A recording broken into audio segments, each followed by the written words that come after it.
नमस्कार आदाब, आप देख रहे हैं साबिर शेख के साथ ऑन रिकॉर्ड मेरा भाईंदर। दोस्तों, शिवसेना के विधायक प्रताप सरनाईक ने आज मनपा आयुक्त डॉक्टर विजय राठौर से अनेक मुद्दों पर चर्चा की, कुछ मांगे थी। आइए हम उनसे जानते हैं किस प्रकार की उनकी चर्चा हुई, क्या मांग थी और उस पर क्या निर्णय लिया गया। मैं सबसे पहले तो मीरा भाईंदर शहर में जो क्वारंटाइन सेंटर है उसमें जो रेप हो गई थी, उसके बाद में महानगर पालिका के कमिश्नर के नाते आपने क्या कार्रवाई की उसकी मालूमात मैंने की।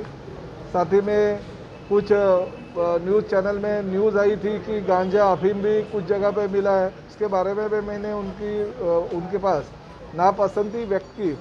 और साथ ही में मीरा भाईंदर शहर में जो डेथ रेट बढ़ रहा है उसके ऊपर अगर काबू रखना है तो ये डेथ रेट जो है वो कम करने के लिए हमें आईसीयू बेड और साथ ही में जो वेंटिलेटर है उनकी ज़्यादा से ज़्यादा बंदोबस्त करना चाहिए, ऐसा मैंने कहा।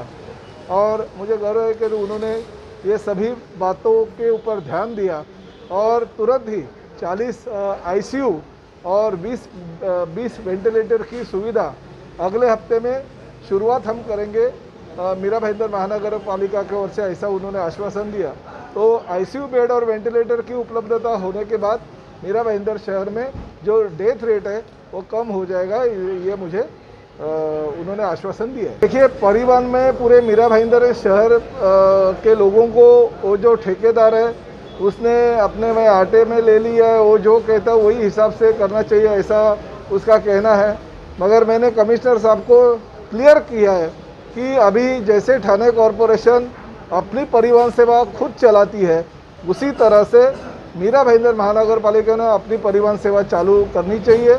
और जो भी बेचारे कामगार हैं जिनका अभी तक पैसा अगर ठेकेदार ने नहीं दिया रहेगा तो वो पैसा महानगर पालिका ने क्लियर करना चाहिए। गरीबों का पैसा है, वो किसी भी हालत में उनको उसका फ़ायदा होना चाहिए। जब से परिवहन सेवा चालू हुआ है तब से एक साल में 5 महीने में यूनियन का मुजोरी के वजह से वो हमेशा बंद करते हैं ना, पेमेंट की वजह से या कुछ रिपेयरिंग के वजह से वो हमेशा बंद करते हैं। लेकिन कोरोना का जब से ये प्रादुर्भाव चालू हुआ है तब से बसेस तो बंद थी, लेकिन जब उसके बाद में अनलॉक चालू हुआ, उसके बाद परिवहन सेवा चालू करने का हम लोग चाह रहे थे कि परिवहन सेवा चालू है।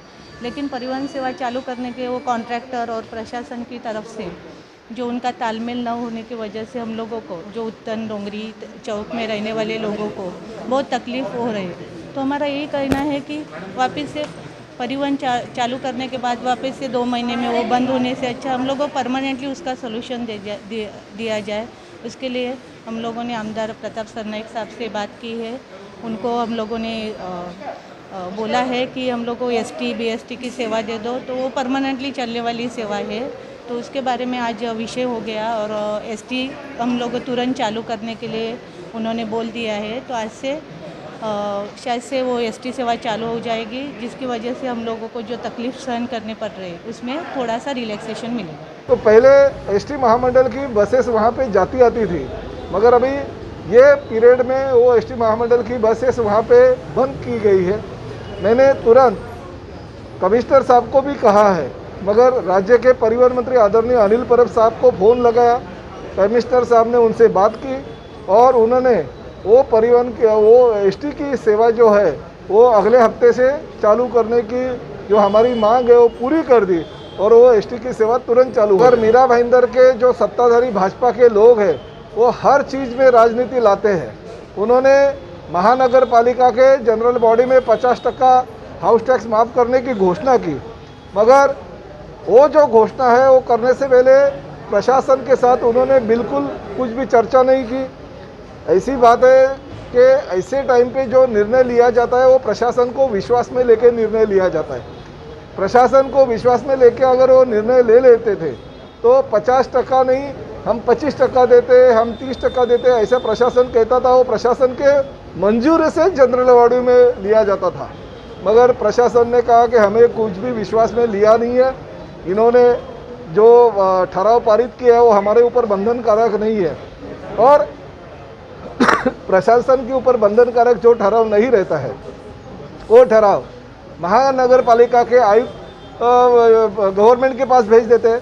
अभी ऐसी बात है कि गवर्नमेंट के पास ये भेज देंगे, तो गवर्नमेंट तो हाँ बोलेगा नहीं, क्योंकि मीरा भाईंदर शहर के जनता को अगर 50% या 100% अगर वो टैक्स में सहूलत दे दी तो महाराष्ट्र के सभी लोगों को सहूलत वो देनी पड़ेगी। 12 करोड़ जनता को वो सहूलत देनी पड़ेगी।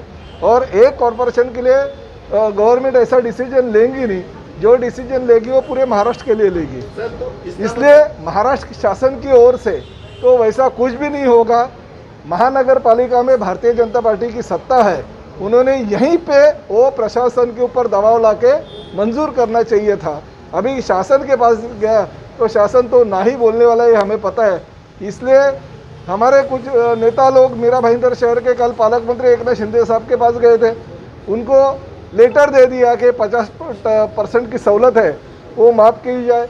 मैं कल शिंदे साहब से मंत्रालय में मिला उस बारे में, उन्होंने कहा कोई भी मेरे पास जो लेटर लेके आते हैं तो उनका लेटर तो मुझे देना ही पड़ता है, लेना ही पड़ता है। उन्होंने वो लेटर दिया, सामने वाले ने वीडियो में और व्हाट्सएप पे वो मैसेज वायरल कर दिया, यानी मेरी जिम्मेदारी ख़त्म, मैंने तो लेटर दे दिया, तो अभी ये शासन के ऊपर बॉल है। मगर शासन पूरे महाराष्ट्र का है, मीरा भाईंदर शहर का नहीं है।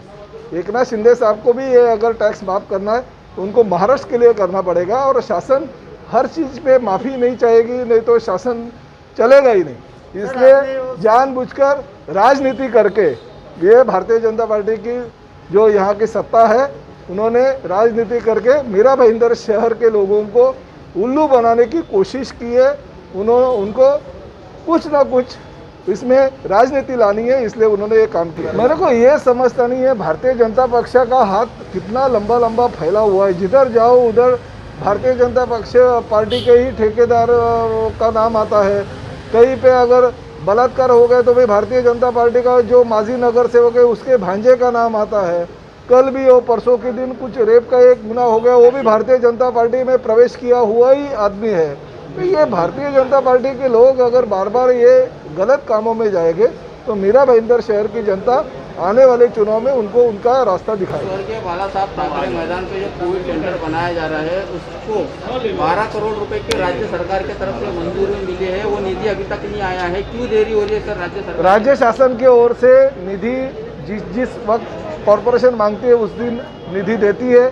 जिस दिन ज़रूरत पड़ेगी और कमिश्नर साहब मुझे कहेंगे कि निधि की ज़रूरत है, उस दिन हम राज्य शासन के पास जाके वो निधि लेके आने की कोशिश करें। लेकिन सर जो ठेकेदार जो काम कर रहे हैं इस वक्त उसको निधि न मिलने के चलते देरी हो रही है उसको? नहीं, हमने उनको डेडलाइन लिया है, किसी भी हालत में अगले महीने के 15 तारीख के अंदर वो चालू होना चाहिए।